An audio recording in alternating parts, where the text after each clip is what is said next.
This is the play-by-play sports radio talk show on 98.7 FM. I'm your host, Lauren Hertz, alongside my colleagues, Ryan and Macaulay.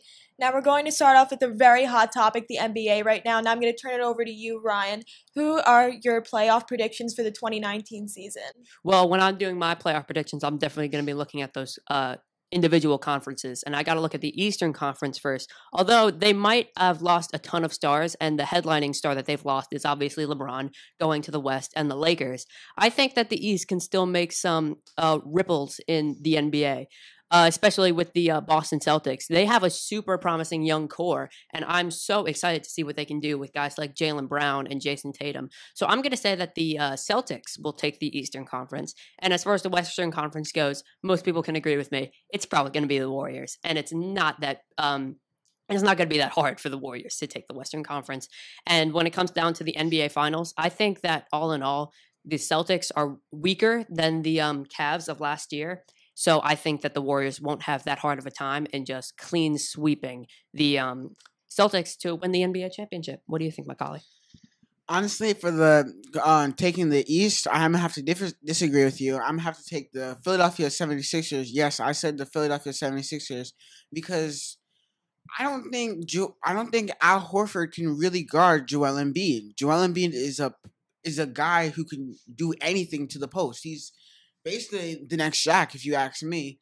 Honestly, in the playoffs, Al Horford could stop him because he was out of shape. But once he is in shape, he's unstoppable. Obviously in the West, you pretty much cleared it off. Golden State's gonna take away the West, and yeah. Moving right along here, we are taking callers, so if you have any opinions on the NBA or any topic at all, you can call our number 877-555-4232. But moving right along, we are going to continue talking about the NBA. Now, Macaulay, give me 3 of your favorite players of all time in order. Number 1, I have Michael Jordan, the GOAT.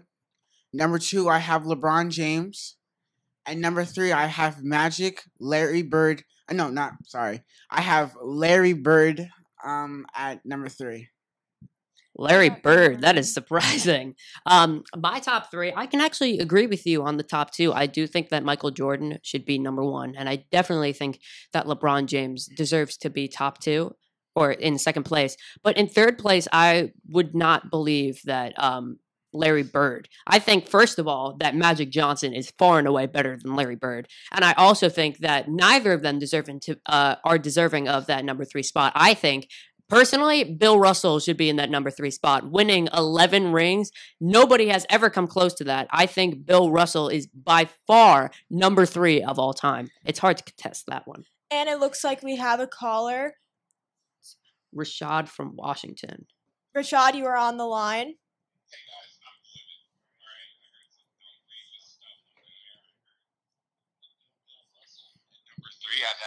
Yeah, he's a winner, sure, but he played no offense. He was a great defender, whatever, player, coach, champion.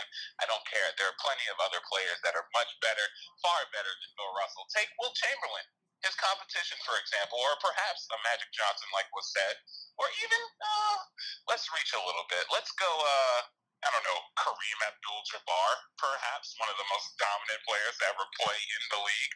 So I just want to know, what's the reasoning behind such blasphemy and Bill Russell being number 3? Please answer the question.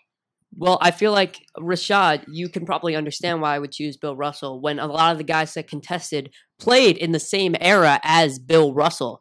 And guys like Wilt and Kareem, Bill just ended up beating them. And although, yes, Bill had good teammates, of course, Kareem and Wilt did too. Speaking of guys like Oscar Robertson, who is by far one of the greatest point guards of all time, and he obviously played with Kareem Abdul-Jabbar.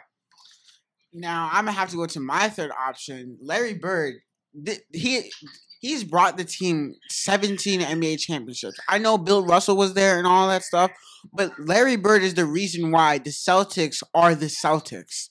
He is the reason why all this Jason Tatum, Kyrie Irving, Gordon Hayward is all today because of Larry Bird. Think about it. One of his famous plays where he shot it at the right hash mark, he missed it, and he got his own rebound over everyone. I think He beat the Lakers team in the 80s. He beat the Showtime Lakers. The Showtime Lakers were amazing. I think Larry Bird should be number 3 off his respect. He should be respected also of the Indiana Pacers GM. He's also in the Indiana Pacers GM. I know we're going off topic and all, but look what he's done. He's brought the team to the playoffs. They almost went to it. They almost beat LeBron in the playoffs in the first round. I think that Larry Bird is uncontestably one of the greatest shooters of all time. I just can't see Larry Bird being one of the greatest overall players. As an overall player, Magic Johnson is just better. And you want to talk about iconic shots. Magic Johnson's baby hook is one of the most iconic shots in NBA history. All right, that's all the time that we have. I'm your host, Lauren Hertz, with my colleagues Ryan and Macaulay, and that was your play-by-play radio talk show.